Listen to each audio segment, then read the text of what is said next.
بسم الله الرحمن الرحيم. النوع الثاني عشر التدليس، وهو قسمان.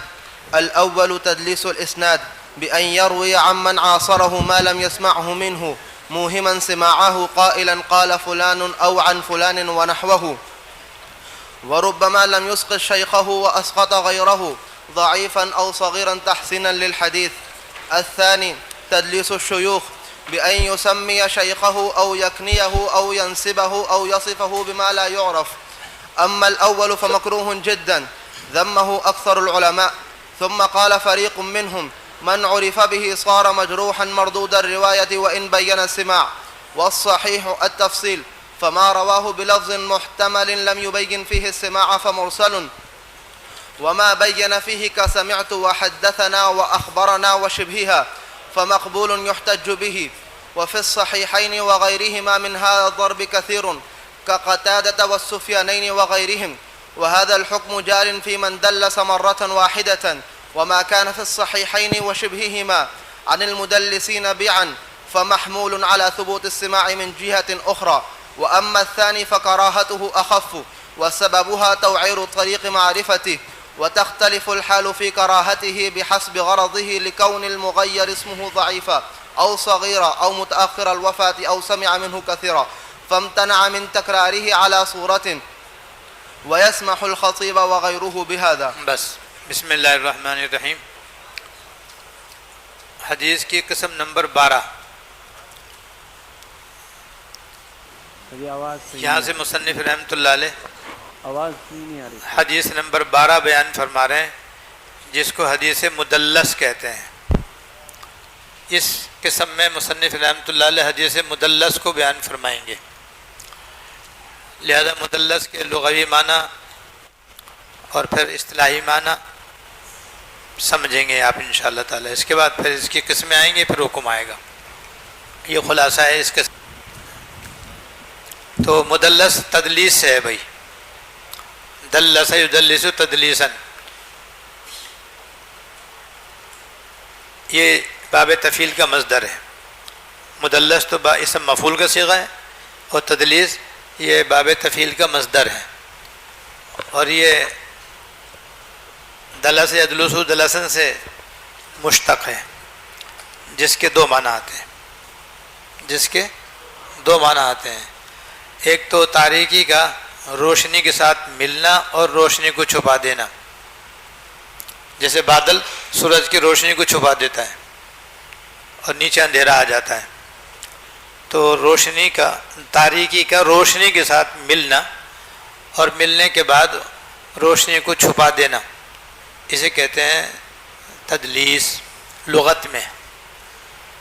دوسرے اس کے معنی آتے ہیں بائع کا مبیع کے عیب کو مشتری سے چھپانا، جیسے دلس البائع عیب السلعۃ عن المشتری، کہ بائع نے مشتری سے مبیع کا عیب چھپایا. تو چھپانے کے معنی اس کے اندر لغت میں پائے جاتے ہیں. تدلیس میں بنیادی لفظ چھپانا ہے. چھپانا اس کے اندر خاص طور سے پایا جاتا ہے. یہی اصطلاحی تعریف کے اندر بھی پایا جاتا ہے، اسی لیے اس کو حدیث مدلس کہتے ہیں اور تدلیس بھی کہتے ہیں، کہ اس کے اندر راوی اپنے مروی ان کو چھپاتا ہے. راوی اپنے مروی ان کو سند میں سے چھپاتا ہے. تو دونوں جگہ چھپانا پایا جا رہا ہے، اس لیے لغوی اور اصطلاحی دونوں معنی میں مناسبت ہے. اب اصطلاحی تعریف حدیث مدلس یا تدلیس، اسے کہتے ہیں کہ راوی اپنی سند کو خوبصورت بنانے کے لیے سند کے عیب کو چھپائے. سند کے عیب کو چھپائے. چھپانا آ گیا نہیں آ گیا؟ راوی اپنی حدیث کے سند میں خوبصورتی پیدا کرنے کے لیے عیب کو چھپائے. ایسے حدیث کو مدلس اور اس ایسا کرنے کو تدلیس کہتے ہیں. مدلس تدلیس سمجھ میں آ گیا سب کے؟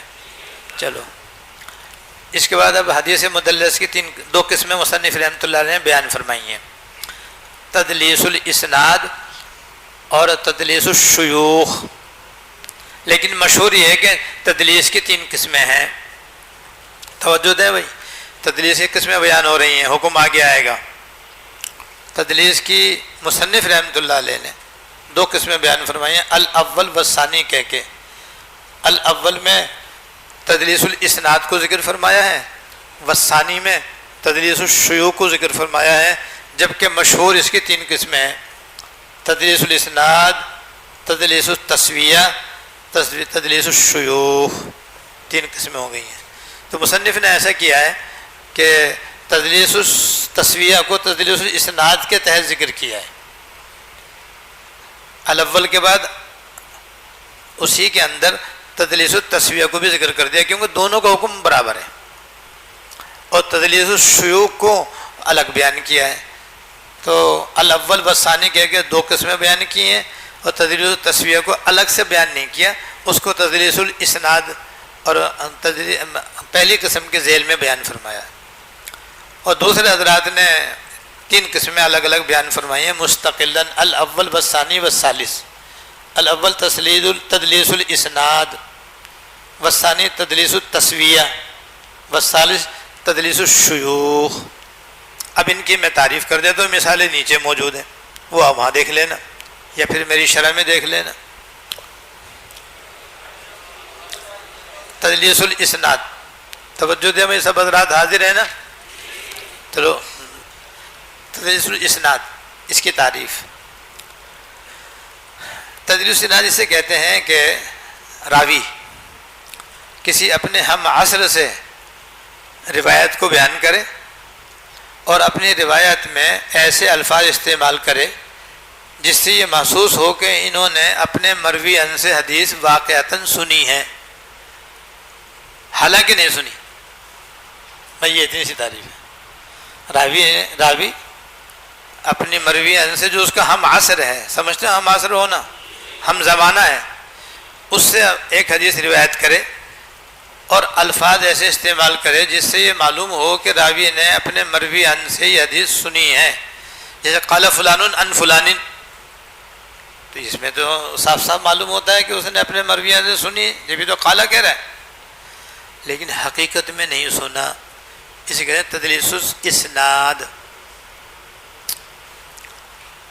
اب تدلیس التسویہ، تدلیس التسویہ اسے کہتے ہیں کہ بعض مرتبہ راوی یعنی مدلس، تینوں قسموں میں راوی سے مراد مدلس ہے۔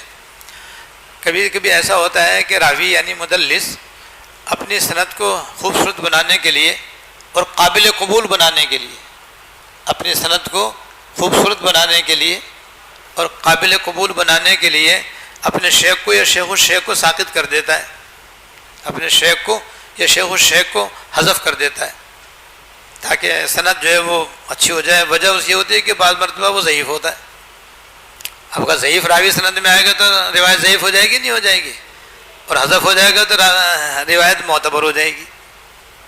تو اس لیے وہ شیخ کو حذف کر دیتا ہے، شیخ الشیخ کو حذف کر دیتا ہے، یا وہ کم عمر ہے اور کم عمر کی روایت پر زیادہ اطمینان نہیں ہوتا، لہذا وہ اسے حذف کر دیتا ہے۔ تحسین للحدیث، یعنی حدیث کی سند کو خوبصورت بنانے کے لیے۔ اب دیکھو یہ انہوں نے تیسری قسم کو قسم اول کے بیچ میں ذیل میں بیان کر دیا، نہیں کر دیا۔ اور تدلیس التسویہ، تدلیس کی تینوں قسموں میں سب سے بدتر قسم ہے، یہ سب سے بدترین قسم تدلیس التسویہ ہے، کیونکہ اس کے اندر وہ سند میں سے راوی حذف کرتا ہے، اپنی سند کو حسین یا قابل قبول بنانے کے لیے، جبکہ وہ ناقابل قبول ہے۔ تو ناقابل قبول کو قابل قبول بنانا دھوکہ ہے یا نہیں؟ اس لیے یہ سب سے بدترین قسم ہے، اور شاید اسی وجہ سے امام نووی رحمۃ اللہ علیہ نے اس کو الگ سے بیان نہیں کیا، بلکہ تدلیس الاسناد کے ساتھ اس کو ذکر کر دیا کہ وہ اس لائق نہیں ہے کہ اسے مستقل قسم قرار دیا جائے۔ اور تیسری قسم تدلیس الشیوخ ہے۔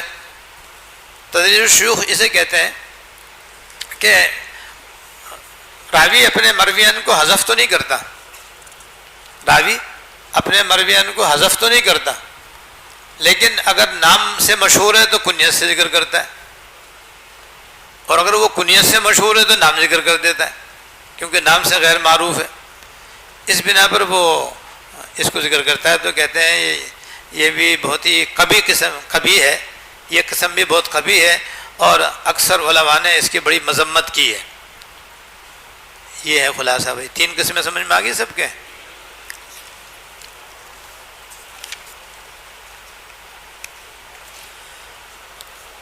یہ جو تدلیس التسویہ ہے، تدلیس التسویہ والی جو قسم درمیان میں ہے، اس کے بارے میں علامہ سیوطی فرماتے ہیں کہ بقیۃ ابن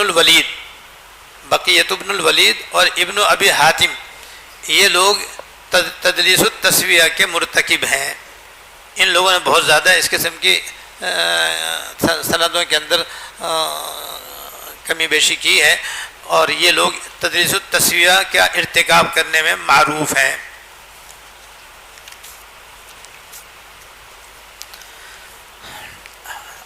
اب آگے اما الاول سے حکم بیان فرما رہے ہیں بھائی، صفحہ 228 پر آ جائیں۔ الثانی تدلیس الشیوخ، اس کے وہ بیان کرنے کے بعد فرماتے ہیں اما الاول، اب حکم بیان فرماتے ہیں یہاں سے، فرماتے ہیں پہلی قسم یعنی تدلیس الاسناد، اور اسی کے حکم میں تدلیس التسویہ، کہ یہ جو ہے نا بہت ہی زیادہ بری ہے اور مکروہ اور بدترین ہے، اور اکثر علماء نے اس کی بڑی مذمت فرمائی ہے۔ اور اسی حکم میں نیچے لکھا ہے شیخ الاسلام نے اسی قسم میں تدلیس التسویہ کو بھی داخل فرمایا ہے۔ اب اس کے بعد فرماتے ہیں کہ حضرات محدثین اور فقہاء کرام کی ایک جماعت نے فرمایا ہے کہ جس راوی کے بارے میں یہ معلوم ہے کہ اس نے تدلیس التسویہ کیا ہے یا تدلیس الاسناد کا ارتکاب کیا ہے، سارا مجروحاً مردود الروایہ، تو وہ راوی جو ہوگا وہ مجروح ہو جائے گا اور اس کی روایت مردود ہو جائے گی، ناقابل اعتبار ہو جائے گی۔ وَإِن بَيَّنَ سَمْعَ، اگرچہ بعد میں وہ سماع کی صراحت بھی کر دے، سننے کی صراحت بھی کر دے اور سمیعتو کہہ دے، پھر بھی اس کے روایت قابل اعتبار نہیں ہوگی۔ تو امام نووی رحمۃ اللہ علیہ آگے فرماتے ہیں بھئی یہ اتنی سختی مناسب نہیں ہے، اس میں تفصیل ہے، اس حکم میں تھوڑی تفصیل ہے۔ آپ نے تو 2 ٹوک ناجائز کہہ دیا اور 2 ٹوک اس کو مردود کر دیا، تفصیل ہے اس کے اندر، لہذا امام نووی سختی کو ذرا سا نرم کرتے ہیں، آپ بھائی سختی کو ذرا نرمی میں تبدیل فرماتے ہیں اور اس میں تفصیل بیان فرماتے ہیں۔ وہ بڑی آسان ہے، دیکھو تفصیل یہ ہے، اوپر سمجھ لو، وہ تفصیل یہ ہے کہ اگر راوی نے روایت ایسے لفظ سے نقل کی ہے کہ جس میں سماع کا بھی احتمال ہے، عدم سماع کا بھی احتمال ہے، سماع کا بھی احتمال ہے، نہ سننے کا بھی احتمال ہے، تو پھر ایسی صورت میں اور اس نے اس کی صراحت بھی نہیں کی، سماع کی صراحت بھی نہیں کی، تو وہ مرسل کے حکم میں ہوگی۔ اور مرسل 2 شرطوں کے ساتھ حجت ہوتی ہی نہیں ہوتی، یہاں پر بھی وہ 2 شرطیں جو ہوں گی تو پھر وہ حجت ہو جائے گی، ورنہ نہیں ہوگی۔ جیسے سمیعت و حدثنا و اخبرنا و شبہیہ فمقبول محتج بھی، دیکھو یہ آ گیا نہیں، لہذا وہ اس کی وہ حدیث مقبول ہوگی اور قابل استدلال ہوگی۔ اور فرماتے ہیں کہ صحیحین میں اس کی بہت ساری مثالیں، اور جو حضرات اس طرح کرتے ہیں ان کی مثال بھی جیسے حضرت قتادہ، حضرت سفیان ثوری، حضرت سفیان ابن عیینہ وغیرہ۔ اب آگے فرماتے ہیں یہ جو حکم ہے اس صورت میں جبکہ کسی نے 1 مرتبہ تدلیس کی ہو، حاضر الحکم جاری فی من دلس مرہ، کہ راوی نے 1 مرتبہ تدلیس کی ہو تو یہ تفصیل ہے اس کے حکم کے اندر۔ اب آگے کے اشکال کا جواب دیتے ہیں کہ بھئی آپ نے تو مطلقاً کیا کہتے ہیں، بہرحال حدیث مدلس کو غیر معتبر قرار دیا ہے، تو امام بخاری نے، امام مسلم نے بخاری شریف کے اندر تو مدلس کیا عنعنہ لیا ہے، اور ان لوگوں نے اپنی کتاب کے اندر صحیح حدیث کے جمع کرنے کا اہتمام کیا، جس کا مطلب یہ ہے کہ مدلس کا عنعنہ قابل قبول ہے، اور آپ کہہ رہے ہیں کہ مدلس تو غیر معتبر ہوتی۔ اس کا جواب دیا ہے کہ بھئی یہ جو بخاری یہ مسلم میں کہیں مدلس کا عنعنہ ہے جس کے اندر سماع کی صراحت نہیں ہے، دوسری سند سے سماع بھی ہے وہاں پر موجود، دوسری سند سے سماع کی صراحت موجود ہے، جب موجود ہے، اور یہ قاعدہ ہے کہ اگر دوسری سند سے سماع ثابت ہو جائے تو وہ مدلس کا عنعنہ قابل قبول ہو جاتا ہے، لہذا اعتراض ختم ہوا ختم ہوا یا نہیں ہوا؟ چلو شکر ہے، آپ کا بھی اعتراض ختم ہونا چاہیے بھائی. ہاں چلو آگے فرماتے ہیں کہ وَأَمَّا الثَّانِي، اب دوسری قسم بیان فرماتے تدلیس الشیوخ. تدلیس الاسناد کا بیان بھی ہو گیا، ضمناً تدلیس التسویہ کا بیان بھی ہو گیا. اب آگے تدلیس الشیوخ جو دوسری قسم ہے کتاب کے اعتبار سے، تیسری قسم ہے شرح نخبہ کے اعتبار سے. یاد ہے نہیں شرح نخبہ؟ ہاں اب اس کی قسم کے اعتبار سے تیسری قسم آ رہی تدلیس الشیوخ. تعریف میں نے کر دی ہے پہلے ہی آپ کو. اب اس کا حکم بیان فرماتے ہیں. کہتے ہیں یہ تدلیس الاسناد سے اس کا حکم ہلکا ہے،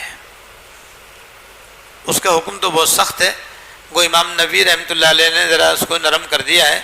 باقی یہ ہے کہ تدلیس الشیوخ جو ہے وہ اس کا حکم اس سے ذرا ہلکا ہے. ہلکا اس لیے کہ اس کے اندر راوی کو ساکت نہیں کرتا ہے، راوی مرویان کو ساکت نہیں کرتا ہے اور گراتا نہیں ہے. ذکر تو کرتا ہے مگر مشہور کی جگہ غیر مشہور. اگر نام مشہور ہے تو کنیہ سے ذکر کرے گا، کنیت مشہور ہے تو نام سے ذکر کرے گا. تو حذف نہیں کرتا ہے. جب حذف نہیں کرتا ہے بس معروف طریقے کو اختیار نہیں کرتا. یعنی نام سے مشہور ہے تو یہ معروف ہے، کنیت سے مشہور ہے تو یہ معروف ہے. وہ معروف کو چھوڑ کر غیر معروف نام استعمال کرتا ہے، بس اتنا کرتا ہے. تو لہٰذا اس کا حکم اس سے ذرا خفیف ہے. لیکن فرماتے ہیں کہ نیت اور غرض کے اعتبار سے اس کا حکم الگ الگ ہوگا. جیسے غرض ویسے ہی حکم.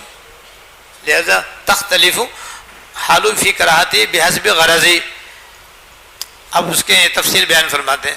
مثلا اگر وہ راوی ضعیف ہے جس کو مدلس نے اپنی سند میں سے حذف کیا، غیر مشہور اس کا غیر مشہور نام ذکر کیا ہے، تو پھر یہ تدلیس الاسناد کے حکم میں ہوگی اور تدلیس التسویہ کی طرح یہ بھی مردود اور ناقابل اعتبار ہوگی.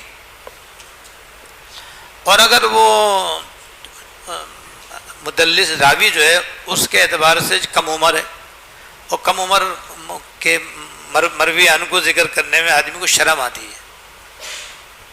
شرم آتی ہے کہ یہ میرا شاگرد ہے اور میں اس سے روایت لوں، یہ کیسے ہو سکتا ہے؟ حالانکہ ہو سکتا ہے لیکن اس کو شرم آ رہی ہے کہ میں یہ میرے چھوٹا ہے، میں اس سے بڑا ہوں، چاہے عمر میں بڑا ہو چاہے علم میں بڑا ہو. تو اس لیے اسے شرم آتی ہے، اس کو نام لے اس کو غیر مشہور نام سے ذکر کر دیا. یا یہ کہ وہ متوخر الوفات ہے، یعنی وہ بہت دیر میں مرا ہے. اس لیے اب اس میں کیا ہوا کہ جب استاد زیادہ دن تک زندہ رہتا ہے تو ایک شاگرد پہلے سال کا ہے، ایک شاید 50 سال کے بعد کا ہے. تو ایسی صورت میں دونوں ایک ہی استاد کے شاگرد ہو گئے نا، تو وہ پہلے والوں کو شرم آتی ہے کہ یہ میرے شاگردوں کا شاگرد ہے، یہ بھی میرے استاد کا شاگرد ہے. تو اسے شرم آتی ہے اس کا نام لیتے ہوئے. تو اس لیے اور گراتا تو نہیں ہے اس کو، غیر مشہور طریقے سے جیسے کیسے کام چلا لیتا ہے وہ. یا اوسمع من کثیر فامتنع من تکراری علی صورت، یا اس نے بہت سارے اساتذہ سے سنا ہے، اب کس کس کا نام لے؟ بھائی ایک کا نام ذکر کر دیا بس خلاص. تو یہ بھی تدریس ہے. ارے بھائی 10 استاد سے 10 کا نام آئے گا نہیں آئے گا؟ انہوں نے 9 چھوڑ دیے، ایک کو لے لیا بس اس نے. تو یہ جو تدلیس ہے تزیین الاسناد کی قسم سے ہے. سمجھتے ہو؟ تزیین الاسناد یعنی اپنی سند کو خوبصورت بنانے کی قسم ہے یہ. تو جب خوبصورت بنا رہا ہے تو حذف بھی نہیں کر رہا، مشہور کی جگہ غیر مشہور ذکر کر رہا ہے، تو یہ تدلیس الاسناد کی طرح نہیں ہو سکتی اور یہ تدلیس التسویہ کے برابر نہیں ہو سکتی. لہذا ویسمع الخطیب وغیرہ بہذا. امام خطیب بغدادی اور دیگر حضرات محدثین نے اس میں چشم پوشی سے کام لیا ہے. یہ سمو کے من ہے چشم پوشی سے کام. چلو بھائی ٹھیک ہے بھائی، ٹھیک ہے بھائی، چلنے دو بھائی، چلنے دو. سمجھ رہے نہیں سمجھ رہے؟ چلو یہ ہو گئے تو تدلیس کا بیان پورا ہو گیا. آپ کو مثالیں نیچے موجود ہیں، وہاں سے دیکھ لینا. النوع الثالث عشر، حدیث نمبر 13 الشاذ. ہو یہ تو آپ کی پڑھی ہوئی آ گئی بھائی. پڑھی ہوئی تو تدلیس بھی ہے مگر وہ ذرا لوگ بعض طلبہ سمجھتے ہیں کہ مشکل ہے. بھائی مشکل تھا کوئی؟ تو بس تو شاذ بھی آسان ہے، منکر بھی آسان ہے، سبھی آسان ہے بس ماشاءاللہ. بھائی یاد ہونا چاہیے آپ کو. یہ نہیں کہ آسان ہے تو یاد ہی نہیں کیا، پھر پرچے میں فیل ہو جائیں گے آپ. بالکل جو آسان ہو اس کو زیادہ یاد کرنا چاہیے. تو بھائی اب شاذ کا بیان آ رہا ہے بھائی. حدیث نمبر 13 حدیث شاذ کے بیان میں اب شاذ کے لغوی معنی پھر اس کے اصطلاحی معنی. تو شاذ یہ شذن سے ہے جس کے معنی آتے ہیں جدا ہونا. شاذ کے معنی جدا ہونا. جیسے حدیث میں من شذ فی النار، جو اہل سنت والجماعت سے الگ ہوا اکیلا جہنم میں گیا. شذ فی النار اکیلا دوزخ میں جائے گا.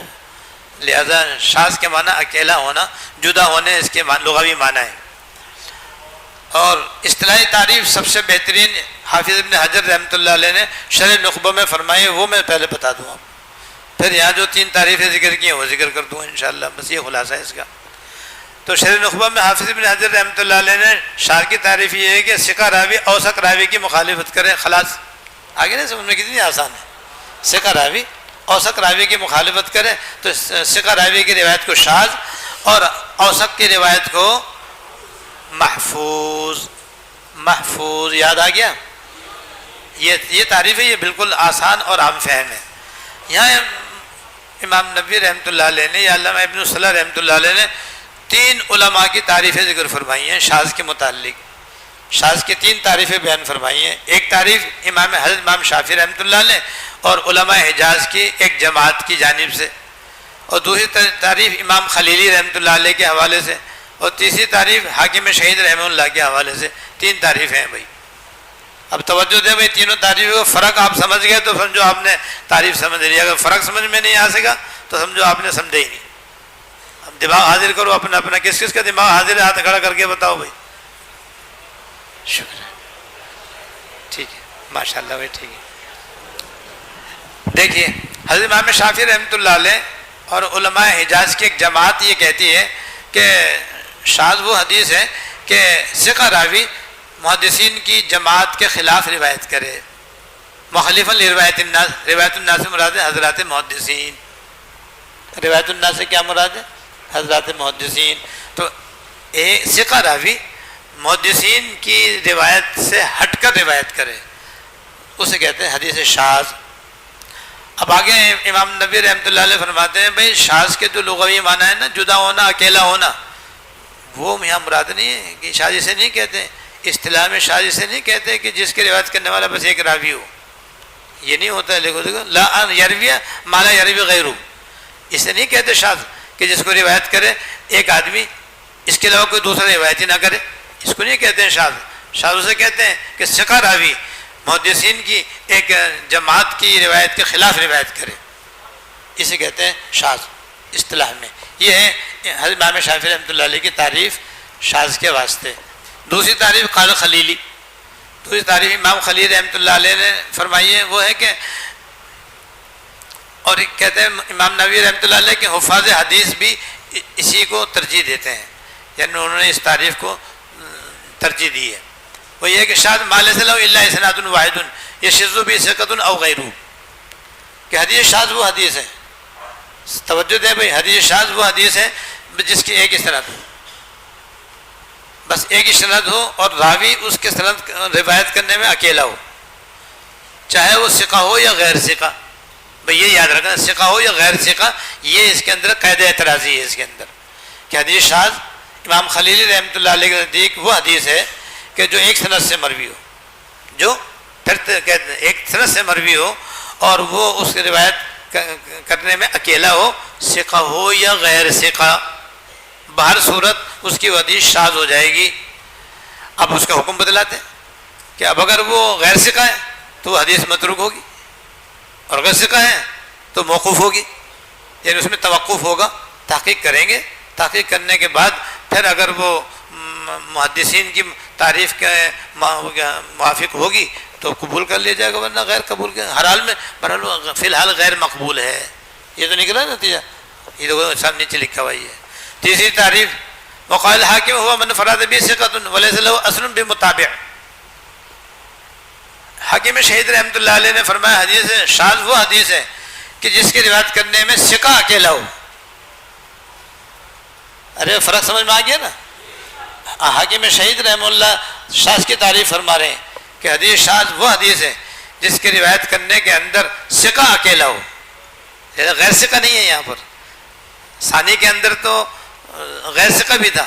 اس کے اندر صرف یہ ہے کہ اکیلا تو ہے روایت کرنے میں مگر وہ ثقہ ہے اور اس کی کوئی اصل متابع بھی نہ ہو, کیونکہ متابع آ جاتا ہے تو پھر اس کی کمزوری دور ہو جاتی ہے, وہ بھی نہیں ہے تو اسے حدیث شاذ کہیں گے. اب آگے صفحہ 234 پر وما ذکرہ مشکل بافراد ضابطی کہ حدیث انما الاعمال بالنیت والنہی عن بیع الولاء وغیر ذلک مما فی الصحیح. یہاں سے بھی اشکال کا جواب دے رہے ہیں. حکم تو آگے بیان کریں گے, اچھا ابھی حکم نہیں آیا, اب یہاں پر مصنف رحمۃ اللہ علیہ کے اشکال کا جواب دے رہے ہیں بھائی کہ آپ نے کہا ہے کہ حاکم امام خلیلی, بھائی توجہ دیں بھائی, حضرت امام خلیلی اور حاکم شہید ان دونوں کی تعریف کے اندر راوی کا اکیلا ایک سند سے اس کا ذکر کرنا مذکور ہے. اس پر اشکال ہے کہ بعض مرتبہ ایک ہی راوی ہوتا ہے اور وہ ثقہ بھی ہوتا ہے, عادل بھی ہوتا ہے, ضابط بھی ہوتا ہے. سمجھ رہے ہیں, سمجھ رہے ہیں, ایک ہی راوی ہے, ثقہ ہے, حافظ ہے, عادل بھی ہے اور متقن بھی ہے, یعنی حافظہ بھی اس کا صحیح ہے. تین سب صفات موجود ہیں اور پھر وہ حدیث روایت کر رہا ہوتا ہے. تو آپ نے تو مطلقاً کہا ہے کہ شاذ معتبر نہیں, مردود ہے وہ.